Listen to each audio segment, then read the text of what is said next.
Assalamualaikum warahmatullahi wabarakatuh.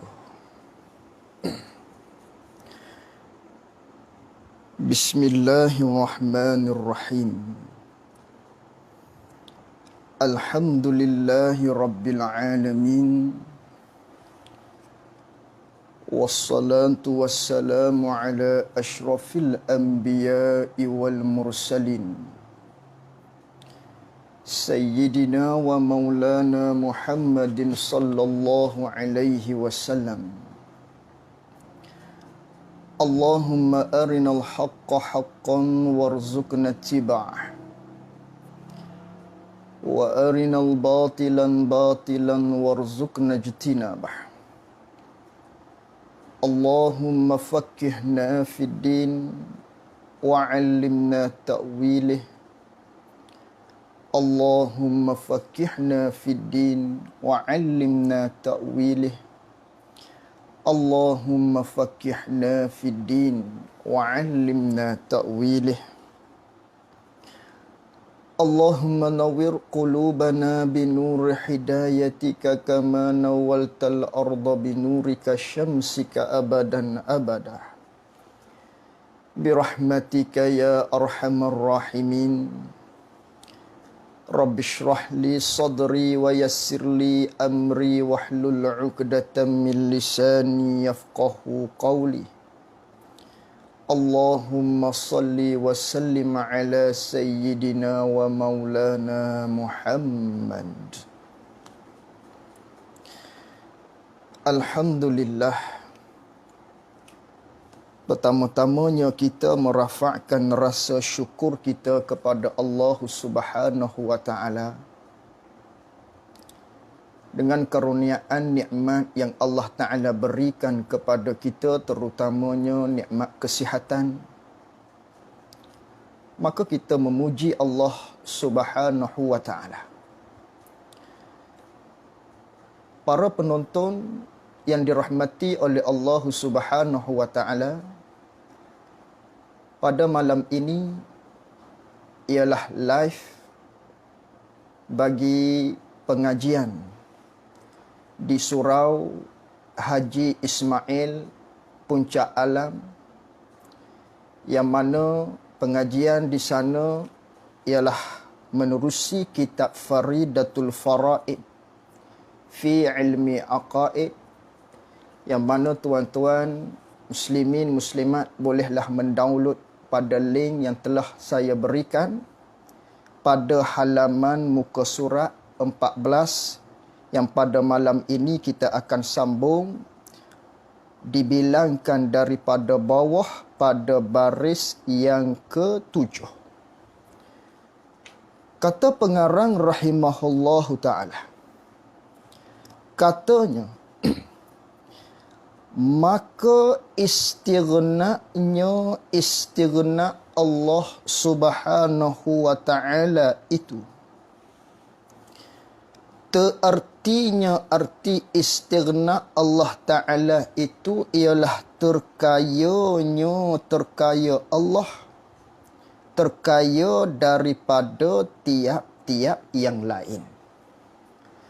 Para penonton yang dirahmati oleh Allah dan sidang jamaah Surau Haji Ismail Puncak Alam, pada pertemuan kita yang lalu, perbahasan kita iaitulah berkaitan dengan kalimah La ilaha illallah Muhammadur Rasulullah, yang mana kalimah La ilaha illallah Muhammadur Rasulullah yang merupakan dua kalimah syahadah, yang mana mereka yang menuturkan dengan kalimah yang tersebut, maka mereka telah menyaksikan bahawasanya Allah Subhanahu wa taala sahaja Tuhan, dan Nabi Muhammad sallallahu alaihi wasallam itu ialah pesuruh Allah Subhanahu wa taala. Maka apa yang telah kita pelajari di dalam ilmu akidah, di dalam ilmu sifat 20, yang telah kita belajar pada pertemuan kita yang lalu bermula daripada sifat wujud, qidam, baqa, mukhalafatuhu ta'ala lil hawadis, qiyamuhu bin nafsih, wahdaniyah, hinggalah yang seterusnya 20 sifat yang wajib, yang mustahil dan yang harus. Begitu jugalah yang berkaitan dengan Rasul, daripada segala sifat-sifat Rasul yang wajib, yang mustahil dan yang harus.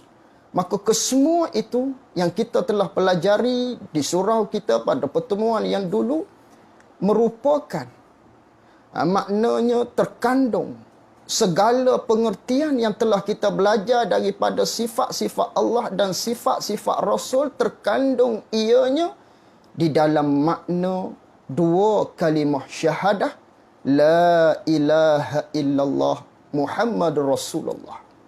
Dengan bahawa manakala seseorang itu mengatakan la ilaha illallah Muhammadur Rasulullah, maka fahamlah maknanya seseorang itu mengakui Allah sahaja yang ada. Allah sahajalah yang bersifat dengan qidam.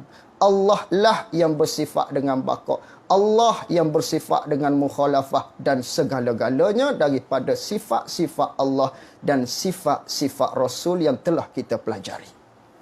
Maka makna hak kita telah belajar pada sifat Allah Ta'ala dan sifat Rasul, maknanya terkandung kesemuanya, tercakup di dalam makna pengertian la ilaha illallah Muhammadur Rasulullah. Maka pengarang kita menjelaskan kepada kita satu persatu. Yang dimulai terlebih dahulu dengan kalimah yang pertama, iaitulah kalimah la ilaha illallah. Kalimah la ilaha illallah terkandung di dalamnya segala sifat-sifat Allah. Makna terkandung di dalam makna pengertian la ilaha illallah. Segala sifat yang kita pelajari yang berkaitan dengan Allah, daripada sifat wujud hingga akhir yang telah kita pelajari, maknanya terkandung di dalam pengertian makna bagi la ilaha illallah. Maka la ilaha illallah ini terjemahnya ialah tiada Tuhan melainkan Allah. Yakni tidak ada Tuhan yang sebenar, hanya Allah. Dengan maknanya Allah sahaja Tuhan kita. Orang yang mengatakan la ilaha illallah, dia mengakui di dalam hatinya hanya Allah sahaja Tuhan. Allah je Tuhan aku. Itu orang yang kata la ilaha illallah. Bila kata la ilaha illallah, fahamlah. Orang itu telah mengakui di dalam hatinya bahawasanya hanya Allah sahaja Tuhannya. Yakni hanya Allah sahaja Tuhanku. Allah sahaja Tuhan. Allah sahaja yang aku sembah. Allah sahaja yang aku buat ibadat padanya. Itu makna la ilaha illallah. Jadi la ilaha illallah dengan makna Allah sahaja Tuhan. Maka Tuhan yang kita mengaku kata Allah ialah Tuhan kita. Tuhan ini pula, iaitulah Tuhan bagi segala-gala alam ini. Maka Tuhan ini ataupun Tuhan ini mestilah dia itu maknanya istighna yang pertama. Yang keduanya mestilah dia itu iftiqarun ilaih. Bila kata Tuhan, mesti dia kena istighna. Bila kata Tuhan, mesti dia kena iftiqarun ilaih. Apa itu istighna? Apa itu iftiqarun ilaih? Istighna ialah terkaya. Terkaya Allah Ta'ala daripada segala-gala. Itu makna istighna. Terkaya Allah Ta'ala daripada segala-gala. Istighna'u ilahi an kulli ma siwah. Terkayanya Allah Ta'ala daripada segala-gala perkara. Ini Tuhan. Bila sebut Tuhan, bila kata Tuhan, Tuhan tu ialah Allah. Allah ialah Tuhan kita. Bila kata Tuhan ni mestilah dia tu istighna yang pertama. Yang kedua tu, mestilah dia iftiqarun ilaih. Istighna dengan maknanya dia terkaya daripada segala-gala. Dia lepas daripada segala-gala. Lepas serba-serbi daripada segala-gala. Tak berhajat kepada segala-gala. Itu istighna.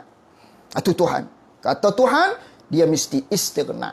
Dia lepas daripada segala-gala, tak berhajat kepada segala-gala. Yang kedua, bila kata Tuhan, dia tu iftiqarun ilaih. Mesti iftiqarun ilaih. Tentulah dia tu iftiqarun ilaih. Apa iftiqarun ilaih? Tiap-tiap benda yang lain berhajat kepadanya.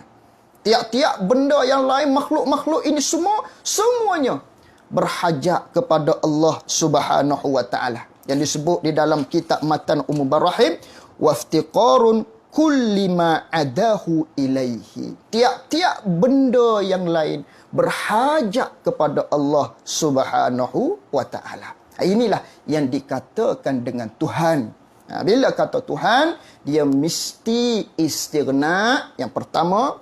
Yang kedua, dia mestilah iftiqarun ilaih. Istighna, iftiqarun ilaih, inilah Tuhan. Bila kata Tuhan, dia mesti istighna, terkaya daripada segala-gala. Maknanya tak berhajat kepada segala-gala. Dan yang keduanya, segala-gala membutuhkan Allah. Allah tidak membutuhkan segala-galanya, tetapi segala-gala yang tersebut berkehendak kepada Allah Subhanahu wa taala, berhajat kepada Allah Subhanahu wa taala. Maka ini kata kunci yang kita kena faham pada malam ini, istighna dan juga iftiqar. Maka istighna, terkayanya Allah Ta'ala daripada segala-gala. Bila kata Tuhan, Tuhan ini dia terkaya daripada segala-gala. Dia tak berhajat kepada segala-gala. Dia lepas daripada segala-gala.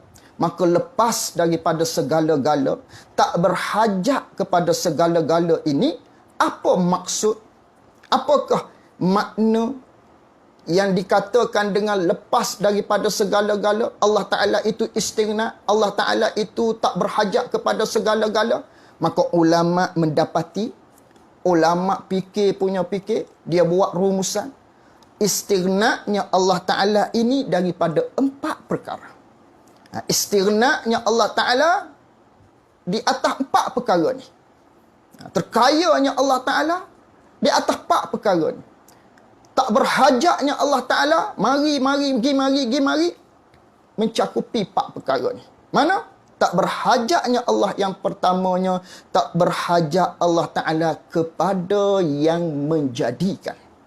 Bila kata Tuhan, dia tu istighna. Dia mesti istighna.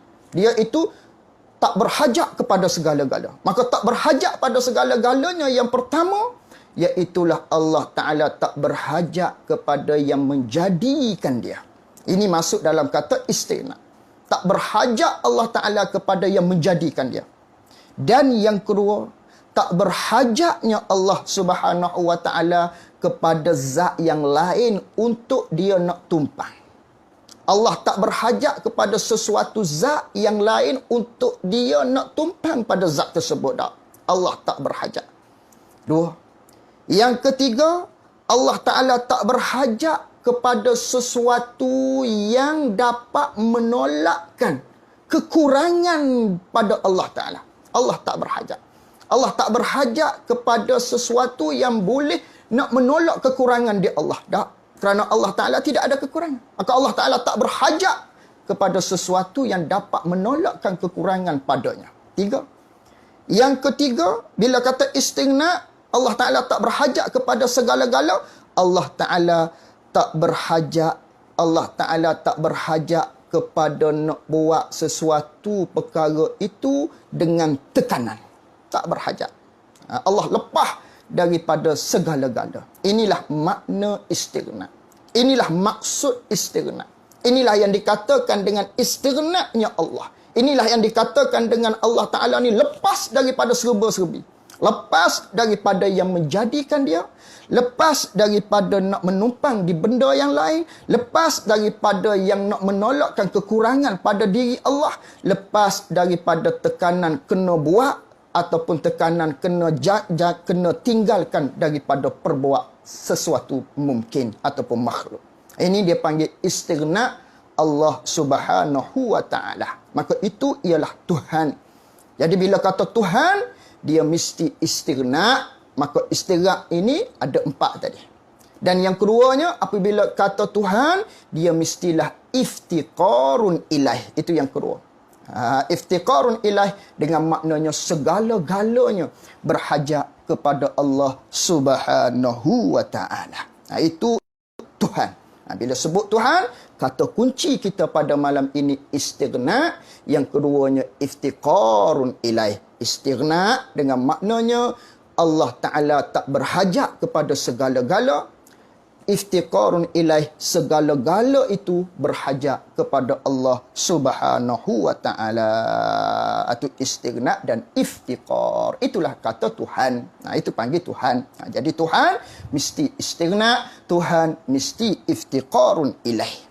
Kemudian kata pengarang rahimahullahu ta'ala, dan bermula ini lazim. Lazim daripada kata maknanya Allah Ta'ala tu, dia tu istighna, dia itu iftiqarun ilaih. Dan bermula ini lazim menghimpun ia ini lazim ni akan segala aqaid, akan segala akidah yang bergantung dengan Tuhan, yang bersangkut paut dengan ketuhanan.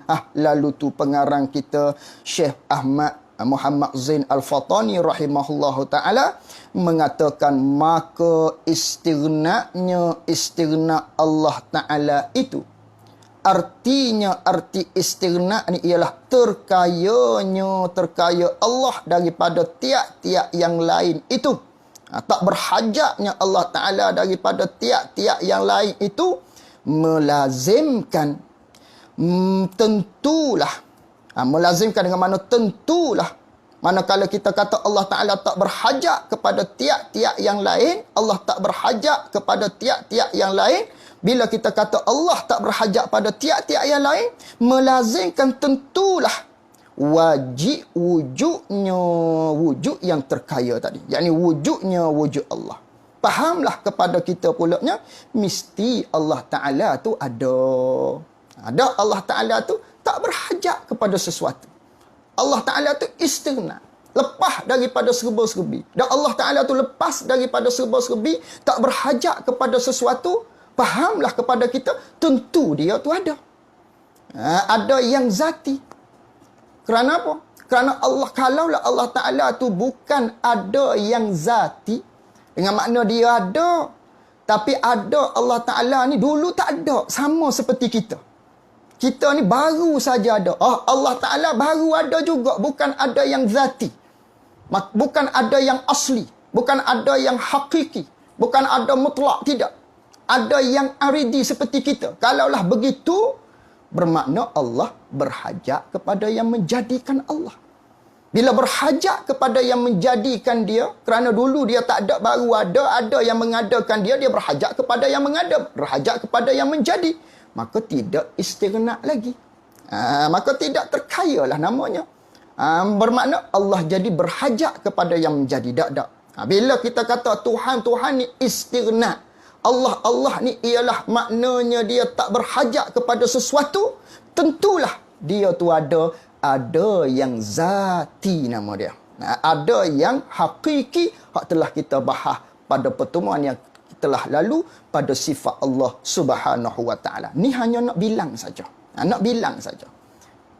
Jadi yang pertama, tentulah Allah Ta'ala wujud. Allah Ta'ala tu ada. Yakni ada yang zati, ada yang mutlak, ada yang asli. Dan kidamnya kidam Allah. Dengan maknanya melazimkan wajib kidamnya kidam Allah. Itu yang kedua. Bila mana kita kata Allah tu istighna. Ini poin kita pada malam ni, istighna Allah. Allah tak berhajat pada segala-gala. Bila Allah tak berhajat pada segala-gala, mesti Allah Ta'ala bersifat dengan kidam. Kita belajar dulu ni. Mesti Allah bersifat dengan kidam. Kerana apa? Kalau Allah tak bersifat dengan sifat kidam yang zati, kalau Allah tak bersifat dengan sifat kidam, tentu ada yang membaharukan Allah.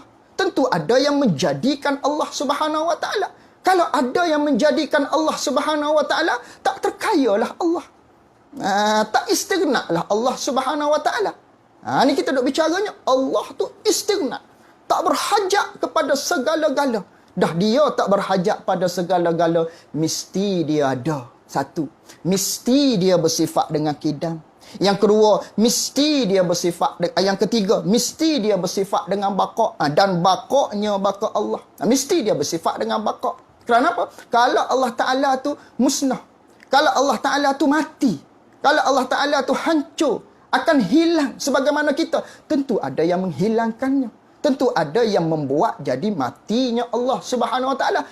Maknanya Allah tidak istighna pada ketika itu. Dah, Allah istighna. Tuhan-Tuhan ni dia istighna. Dia bebas. Dia lepas daripada segala-galanya.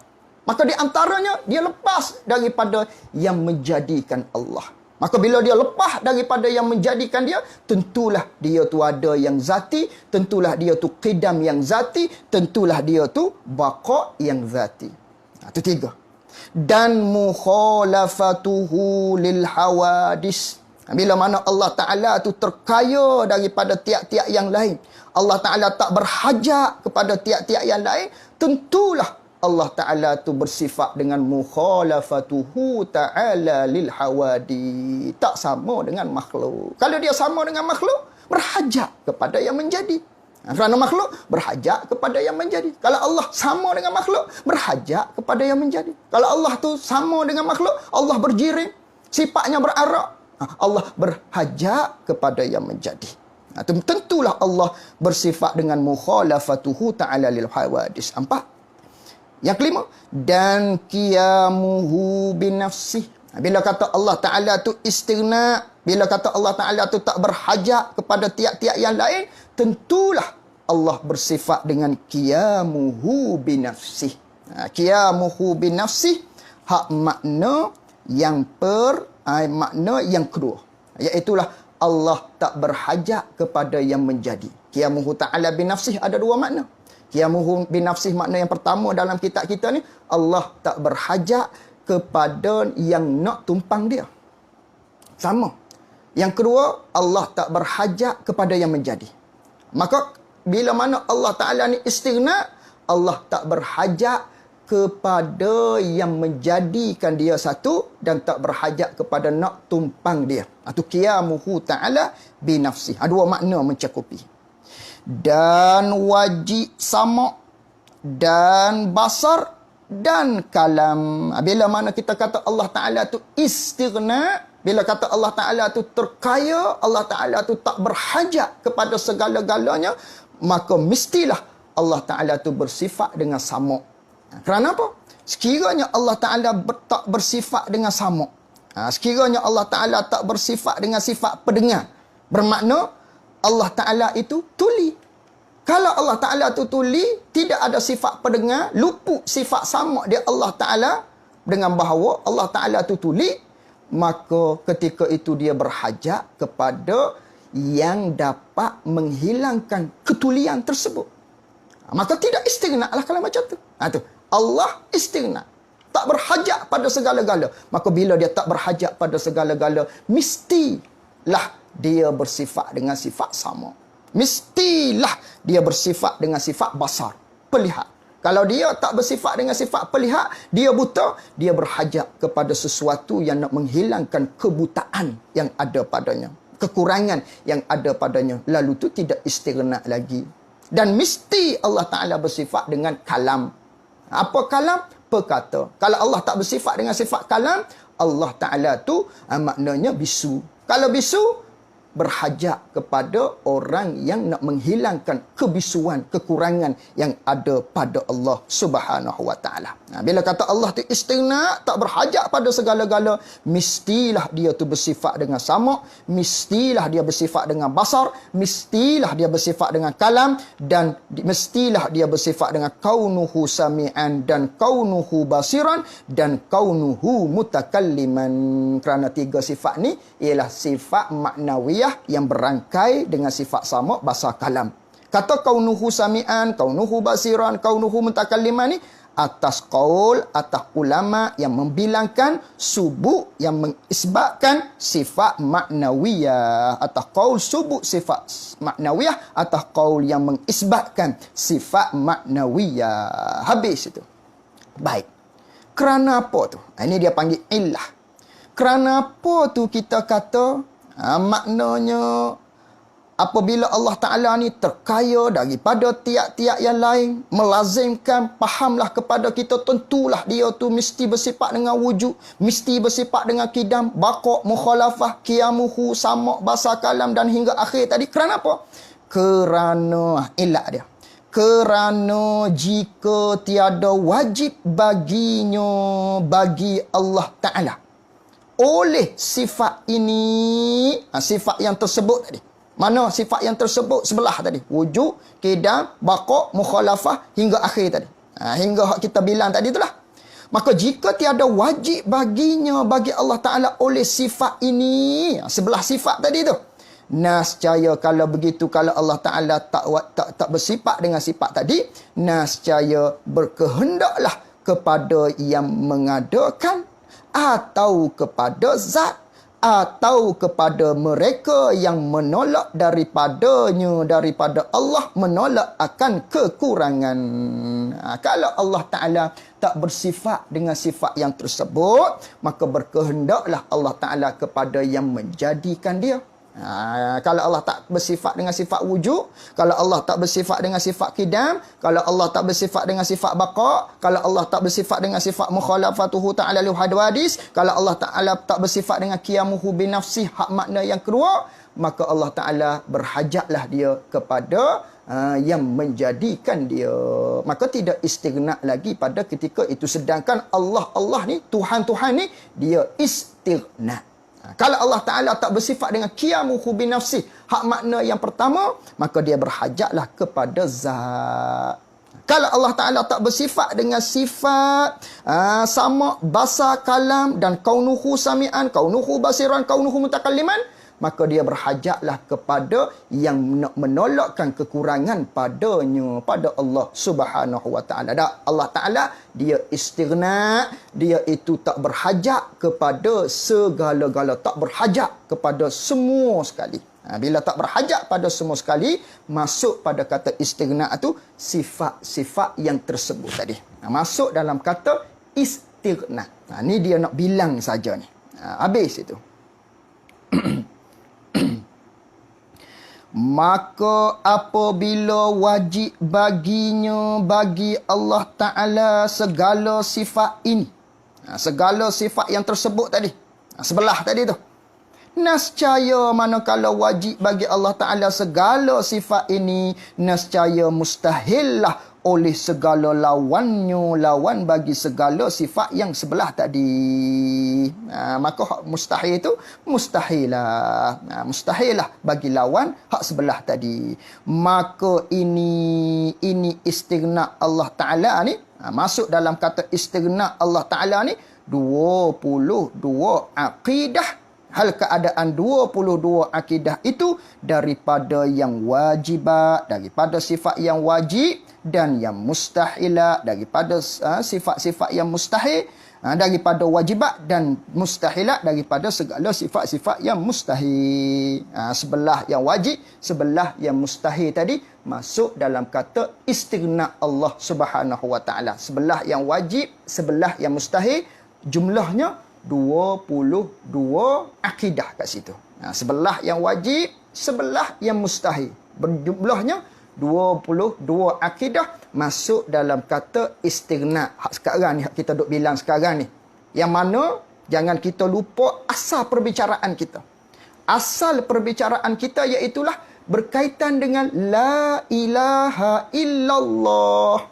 La ilaha illallah dengan maknanya Allah saja Tuhan. Hak kita mengaku Allah saja Tuhan, tercakup di dalamnya makna bagi la ilaha illallah. La ilaha illallah tersebut mencakupi bagi segala pengertian-pengertian akidah hak telah kita belajar pada pertemuan kita yang lalu daripada sifat-sifat Allah. Masuk tu macam mana? Seolah-olahnya begini.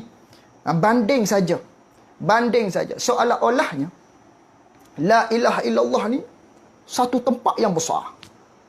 Maka nak masuk dia tu ada beberapa pintu. Nak masuk dia tu. La ilaha illallah tu kalau kita kata kat, kalau kita banding kat negeri Selangor ni lah. Orang nak masuk negeri Selangor ni ada kalanya melalui pintunya, jalannya Gombak. Orang masuk melalui pintu sana. Ada kalanya orang masuk melalui pintu Rawang, Kuala Kubu misalnya, masuk ikut Selangor ni.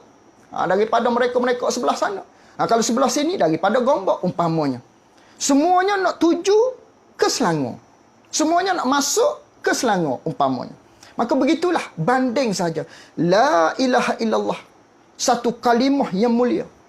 Yang mana la ilaha illallah, bila kata la ilaha illallah, makna bagi segala sifat-sifat Allah Subhanahu wa taala hak kita belajar daripada wujud hinggalah kalam, hinggalah kaunuhu mutakalliman, semuanya terkandung pengertiannya.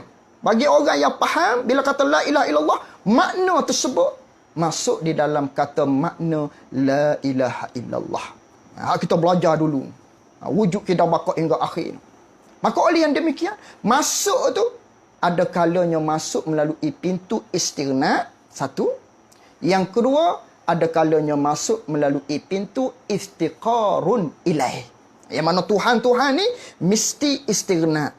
Tuhan-Tuhan ni mesti iftiqarun ilaih. Maka melalui pintu istighna, melalui pintu Allah Ta'ala ni tak berhajat pada segala-gala, masuk dah hak kita duk bilang pada hari ni, pada malam ini, sebelah sifat yang wajib, sebelah sifat yang mustahil tadi, menjumlahkan 22 akidah. Masuk melalui pintu istighna Allah Subhanahu wa Ta'ala. Itu seolah-olah saja. Ini benda akliyah. Kalau nak cari dalil mana daripada Quran hadis, kata begini ni, tak ada lah. Ini sebagai rumusan, kesimpulan daripada para ulama sahaja. Begitu. Itu 22 akidah dah masuk melalui pintu istighna, yang mana kita kata la ilaha illallah ini terhimpun segala makna bagi apa yang telah kita belajar daripada segala sifat-sifat Allah yang secara tafsil yang kita wajib ketahui dia. 22 akidah telah masuk dah. Dan melazim ia di dalam kata istighna lagi. Melazimkan ia terkaya Allah Ta'ala daripada tiap-tiap yang lain itu pula akan ternafi wajib perbuat sesuatu daripada segala mungkin atau meninggal perbuat akan segala mungkin. Bila kata Allah Ta'ala tu istighna, tak berhajat kepada segala-gala, Allah tak berhajat kepada segala-gala, fahamlah pula kepada kita Allah Ta'ala itu bukanlah dia wajib kena buat sesuatu daripada makhluk ni. Bukanlah dia mesti kena meninggalkan daripada buat segala makhluk ni. Bukan tekanan bagi Allah Ta'ala kena buat. Bukan tekanan bagi Allah Ta'ala jangan buat. Bukan. Kalau Allah Ta'ala menjadi tekanan bagi dia kena buat makhluk ni, kena buat benda ni, kena buat sesuatu ni, maka ketika itu tidak istighna lah Allah Ta'ala. Tidak terkaya lah Allah Ta'ala. Kalau begitu Allah maknanya berhajat gitu. Allah Ta'ala tak lepas kalau macam tu. Ada Allah Ta'ala ni istighna. Allah Ta'ala ni tak berhajat pada segala-gala. Dia lepas daripada serba-serbi. Dah dia lepas daripada serba-serbi, melazimkan pula maknanya ternafi wajib kena buat sesuatu daripada mungkin ini ataupun meninggalkan perbuat daripada mungkin ini. Fahamnya?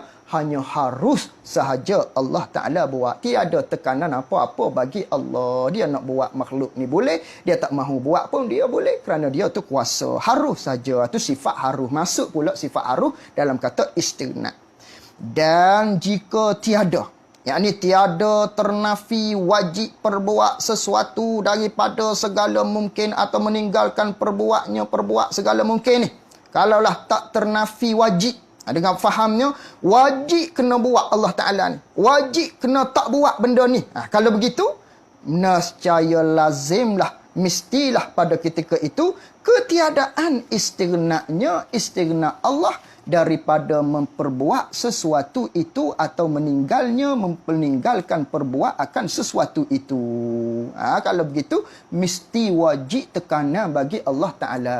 Jadi tidak terkayalah Allah Subhanahu Wa Ta'ala. Sedangkan Tuhan ni mesti dia kena istighna. Bila kata Tuhan, ingat fokus kita istighna. Bila kata Tuhan, tentu dia tu istighna, iaitulah tidak berhajat kepada segala-galanya. Habis kat situ. Maka ini mana? Maka ini melazim pula akan nafi wajib perbuat sesuatu daripada segala mungkin tu.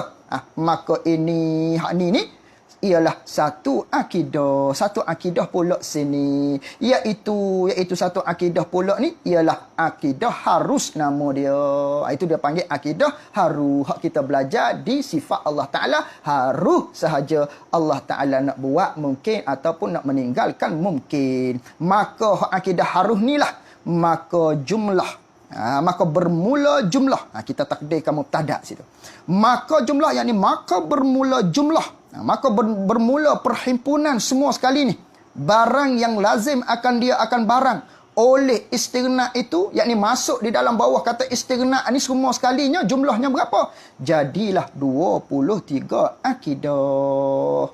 Jadi 23 simpulan iman daripada segala sifat hak kita belajar di sifat-sifat Allah, sebelah yang wajib, sebelah yang mustahil, dan juga satu harus, menjumlahkan 23 akidah masuk melalui pintu istighna'nya Allah Subhanahu Wa Ta'ala. 23 baru. Ada lagi berapa lagi daripada sifat Allah Ta'ala? Hak kita belajar secara tafsir ni, hak wajib kita ketahuinya. Hak semuanya ada 41 akidah. 41 akidah. Sifat 20 wajib. 20 mustahil. 40. Satu yang harus. 41 simpulan iman hak kita tambah dalam hati kita. Pegangan kita. Hak kita telah belajar 41 simpulan iman. Yang berkait dengan Allah. Yang berkait dengan sifat-sifat Allah Subhanahu Wa Ta'ala ada 41. Hak kita belajar dulu lah sifat 20. 20 wajib. 20 mustahil. Satu harus. 41. Maka la ilaha illallah, pengertiannya, makna dia, 41 akidah masuk dalam kata la ilaha illallah. Baru 23 baru. Hak kita bilang tadi ni. Sebelum ni hak kita duk bilang tadi tu, baru 23 akidah baru. Baru 23 sifat baru, mudah-mudah gitu. 23 sifat baru masuk dalam tu. Dalam pintu istighna. Ini nak masuk melalui pintu iftiqar pula. Tadi pintu istighna masuk 23 akidah. Simpulan iman daripada sifat Allah hak telah kita belajar. 23 masuk melalui pintu istighna. Gitu. Baik. Seterusnya melalui lorong jalan ataupun pintu iftiqar pula. Yang mana kita awal tadi telah bicara, bila kata Tuhan ini mestilah dia itu istighna satu. Tak berhajat kepada segala-gala. Kita belajar dah tadi. Yang kedua, bila kata Tuhan, mestilah dia itu iftiqarun ilaih. Apa tu iftiqarun ilaih? Berhajatlah oleh segala-gala kepada Allah Subhanahu Wa Ta'ala. Inilah panggil Tuhan. Bila kata Tuhan, dia mesti istighna. Bila kata Tuhan, dia mesti iftiqarun ilaih. Apa iftiqarun ilaih? Berhajatlah oleh segala-gala kepada Allah Subhanahu Wa Ta'ala. Sekarang untuk kita bicara pula berkaitan dengan iftiqarun ilaih. Apa pula iftiqar ni? Dan iftiqar, yakni iftiqarun ilaih. Kalau iftiqar berhajat, iaitu maknanya iftiqarun ilaih. Benda lain tu berhajat kepada Allah. Adapun iftiqar tu sifat kita berhajat kepada Allah. Nak di sininya benda lain berhajat kepada Allah. Takdirnya iftiqarun ilaih. Dan iftiqar, yakni dan iftiqarun ilaih, artinya berkehendaklah oleh segala yang baru, berkehendak kepadanya, kepada Allah. Berhajatlah oleh semua sekali ni kepada Allah Ta'ala. Itu iftiqar ini melazimkan, mestilah hayah dan qudrah dan iradah dan ilmu dan kaunuhu hayyan dan kaunuhu qadiran dan kaunuhu muridan dan kaunuhu aliman. Ini melalui pintu iftiqarun ilaih pula. Iftiqarun ilaih, berhajatnya kita semua kepada Allah Subhanahu wa taala. Maka Tuhan dia iftiqarun ilaih. Semua benda lain berhajat kepada dia. Bila dia tu semua benda lain berhajat kepada dia, fahamlah kepada dia, mesti dia tu bersifat dengan hayat. Mestilah Allah Ta'ala itu bersifat dengan sifat penghidup. Kerana apa? Kerana sekiranya Allah Subhanahu wa taala ni dia tu mati, dia tu tak bersifat dengan sifat hayat. Allah Ta'ala tu mati, maka macam mana orang nak berkehendak kepada dia? Orang nak berhajat kepada dia? Orang nak berkehendak kepada dia kalau dia mati dah? Dan Allah Ta'ala tu, dia tu semua benda lain berkehendak kepada dia, tentulah dia tu hidup. Tentulah dia bersifat dengan sifat hayat. Bersifat dengan sifat penghidup. Bila dia bersifat dengan sifat penghidup, dia tu hidup. Kalau dia mati, macam mana orang nak berhajat pada dia? Dan kudrat faham kepada kita pula manakala Allah Ta'ala tu iftiqarun ilaih. Allah Ta'ala tu semua benda lain berhajat kepada dia. Fahamlah kepada dia, dia tu kuasa. Dia bersifat dengan sifat kudrat, bersifat dengan sifat perkuasa. Maka manakala dia bersifat dengan sifat perkuasa, Allah berkuasa, dia maha kuasa. Kalau dia tu lemah, tak bersifat dengan kudrat, macam mana orang nak berkehendak kepada dia? Tu masuk dalam kata iftiqarun ilaih. Sifat sama, sifat hayat, sifat kudrat. Dan iradat. Mesti Allah Ta'ala bersifat dengan iradat. Kerana dia tu iftiqarun ilaih. Kalau Allah Ta'ala tak bersifat dengan iradat, dengan makna Allah Ta'ala tak menentu, macam mana benda lain nak berhajat pada dia? Masuk iradat kat situ. Dan ilmu, mesti Allah Ta'ala tu bersifat dengan ilmu. Bersifat dengan sifat pengetahuan. Maka Allah mengetahui. Kalau Allah Ta'ala tu jahil, tak bersifat dengan ilmu, tak reti, tak pandai, jahil, maka ketika itu macam mana sesuatu nak berhajat kepada dia kalau dia jahil? Mesti Allah bersifat dengan ilmu. Dalam tu rangkaian daripada hayat, kudrat, iradat dan ilmu. Dan kaunuhu hayyan, ini sifat maknawiyah dia lah, lazim selalu dah lah. Dan kaunuhu hayyan, dan kaunuhu qadiran, dan kaunuhu muridan, dan kaunuhu aliman. Melazimkan manakala Allah tu bersifat dengan manakala Allah tu kita kata iftiqarun ilaih, melazimkan pula dia tu mesti kaunuhu hayyan, kaunuhu qadiran, kaunuhu muridan, kaunuhu aliman. Kata kaunuhu hak maknawiyah ni atas qaul, atas perkataan ulama yang mensubut, yang mengisbatkan sifat maknawiyah. Atas qaul hak ulama bilang sifat maknawiyah. Tu gitu. Habis itu. Berapa dah kat situ tu? Baik. Dan akan wahdaniyah. Masuk lagi dalam kata iftiqarun ilaih ni ialah sifat wahdaniyah, esa. Kalau Allah Ta'ala tu tak esa, Allah Ta'ala tu kita kata ada dua, maka tidak lagi Allah Ta'ala tu iftiqarun ilaih, iaitulah semua benda lain berhajat pada dia. Kalau Allah Ta'ala tu buat kata ada dua, ada tiga, benda lain mungkin berhajat pada A, mungkin berhajat pada B juga, mungkin berhajat pada yang C juga. Maka tidak semua mencakupi berhajat pada dia. Ni Allah saja. Allah tu bersifat dengan wahdaniyah. Wahdaniyah pada zat, wahdaniyah pada sifat, wahdaniyah pada perbuatan hak telah kita belajar. Dan Allah saja yang wahdaniyah. Allah tu satu, Allah tu esa. Semua benda lain berhajat hanya pada Allah Subhanahu wa ta'ala. Maka melazimkan dalam kata iftiqarun ilaih ini bersifatlah oleh Allah Ta'ala akan wahdaniyah.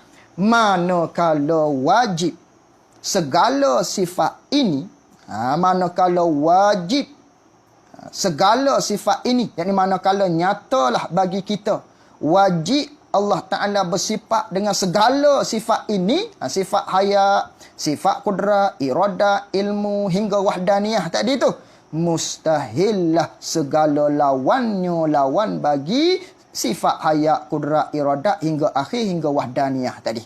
Maka berapa kat sini? Berapa ke hak masuk melalui pintu yang kedua, iaitu iftiqarun ilaih? Maknanya kat sini, maka katanya, maka jumlah barang yang melazimkan dia kan barang oleh iftiqarun ilaih itu melazimkan 28 akidah. 28 oleh 18 akidah. Masuklah 18 akidah dalam kata iftiqarun ilaih. Mana 18 akidah ni? Kita bilang. Yang pertama tadi haya, qudrat, irada, ilmu, kaunuhu hayyan, kaunuhu qadiran, kaunuhu muridan, kaunuhu aliman. 8. Wahdaniyah 9. Maka 9 yang wajib, 9 yang mustahil. Jadi 18 akidah kat situ.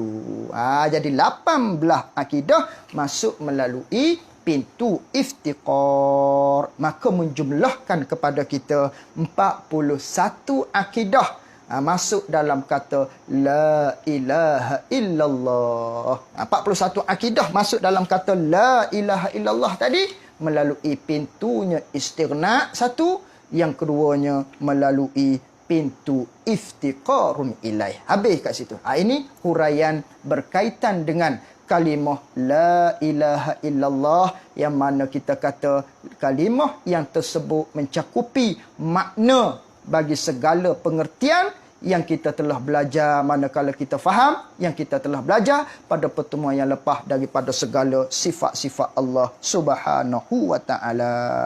Jadi besar kalimah la ilaha illallah ni mengandungi segala simpulan-simpulan iman. Oleh yang demikian, maknanya sebagai satu nasihatlah kepada kita, ataupun sebagai satu nak mentarghibkan kita, nak menggemarkan kita, maknanya perbanyakkanlah menuturkan ataupun berzikir dengan kalimah la ilaha illallah ini. Kerana apa? Kerana terdapat di dalam sepotong hadis Nabi sallallahu alaihi wasallam yang mana Nabi bersabda, jaddidu imanakum. Perbahurilah, pertingkatkanlah, kata Nabi sallallahu alaihi wasallam, akan iman kamu itu. Maka kata sahabat, ya Rasulullah, bagaimana cara kami nak meningkatkan iman kami? Bagaimana cara untuk kami menambahkan keimanan kami ini? Maka kata Nabi sallallahu alaihi wasallam, aksiru min qauli la ilaha illallah. Perbanyakkanlah berzikir, menuturkan, membasahi lidah kamu dengan kata la ilaha illallah. La ilaha illallah ini dapat meningkatkan iman kita. Yang mana iman kita ni ada kalanya naik, ada kalanya turun, ada kalanya naik, ada kalanya turun, ada kalanya naik, sekejap turun, sekejap naik, sekejap turun. Maka nak memperbahurikan, nak meningkatkan lagi, nak tinggi lagi iman kita ni, nak senantiasa jadi tinggi iman kita ini, maka perbanyakkanlah, basahilah lidah kita dengan kalimah la ilaha illallah. Itu besar kalimah ni. Kalimah la ilaha illallah. Di dalam riwayat yang lain, Nabi sallallahu alaihi wasallam bersabda, laisa min 'abdin yaqulu la ilaha illallah. Tidak adalah daripada seorang hamba yang mengatakan la ilaha illallah Muhammadur Rasulullah. Kata tu mi'ata marrah. Kata tu 100 kali ucap. Kata tu 100 kali yang gitu. Kata apa? La ilaha illallah Muhammadur Rasulullah. Kata 100 kali.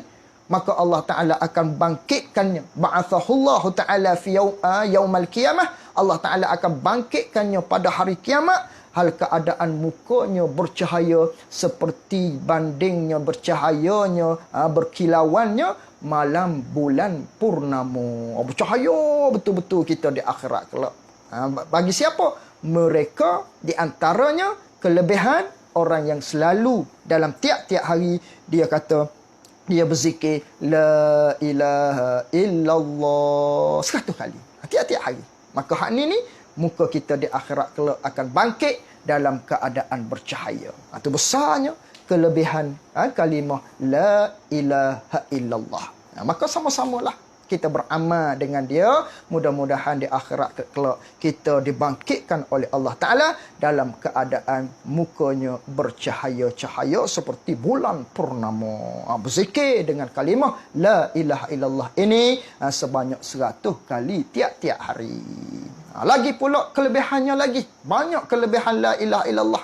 Di antaranya lagi, siapa-siapa yang berzikir, siapa-siapa yang kata La ilaha illallah sebanyak 70,000 kali. Kata Nabi SAW, zikir tersebut yang kita ada sebanyak 70,000 kali ni, inilah menjadi penebus kepada kita daripada neraka Allah Subhanahu Wa Taala. Ini kita perlu amal. Perlu amal. Tiap-tiap orang kena ada zikir 70,000 kali. Beli tasbih kat rumah. Beli tasbih digital tu mudah. Kalau tasbih hak kata di tangan tu satu-satu tu payah nak kira. Beli hak tasbih yang digital.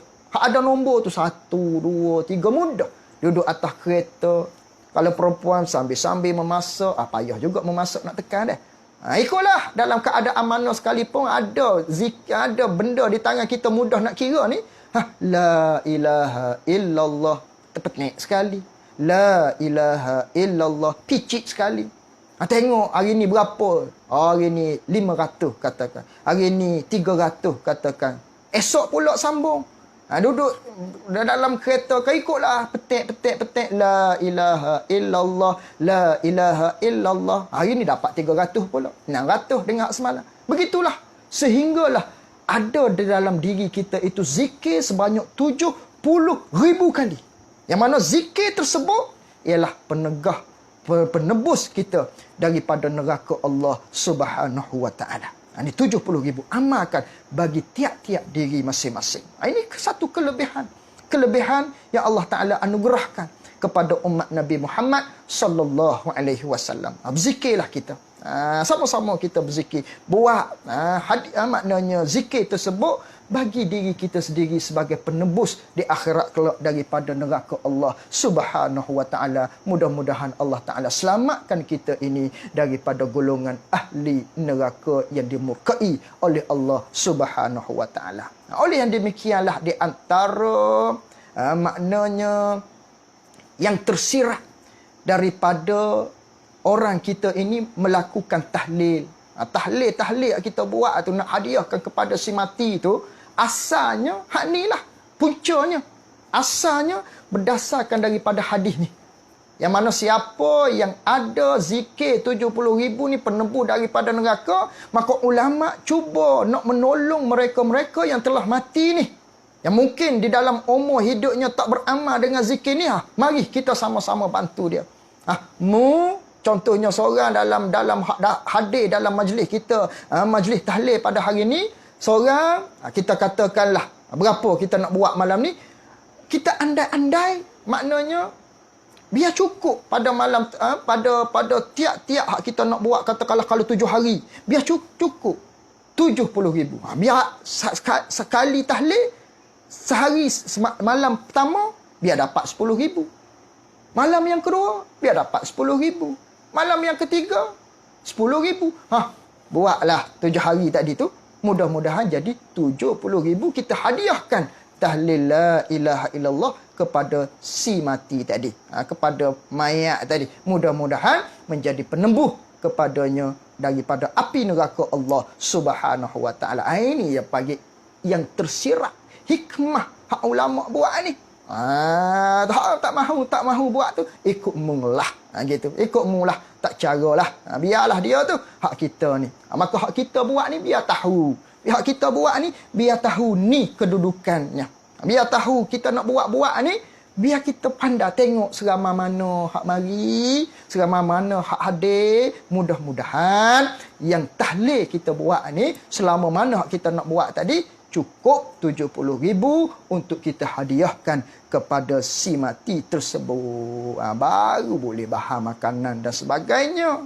Ni tak tahu mana hala, apa khasiat, apa kelebihan hak kita buat tadi. Tak tahu. Tak sedap juga. Itulah di antaranya apa ni kelebihan yang ada pada la ilaha illallah. Tu dia. Baik.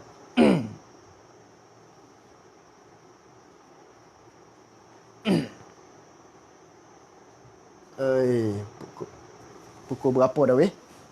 Tak nampak ni. Sejam dah.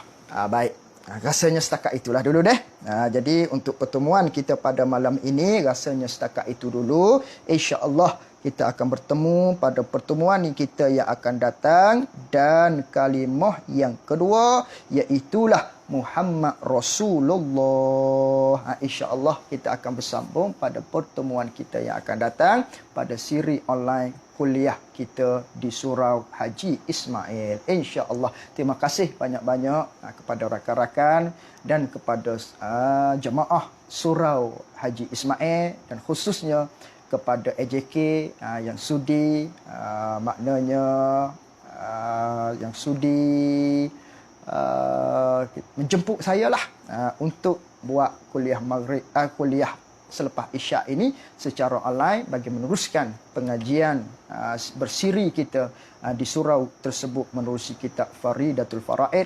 Mudah-mudahan Allah Ta'ala mengangkatkan bala ini daripada negeri kita yang tercinta ini, insya-Allah. Wallahu alam. Hadza wabillahi taufik. Assalamualaikum warahmatullahi wabarakatuh. Terima kasih banyak-banyak. Jazakumullahu khairan jazaa. Bismillahirrahmanirrahim.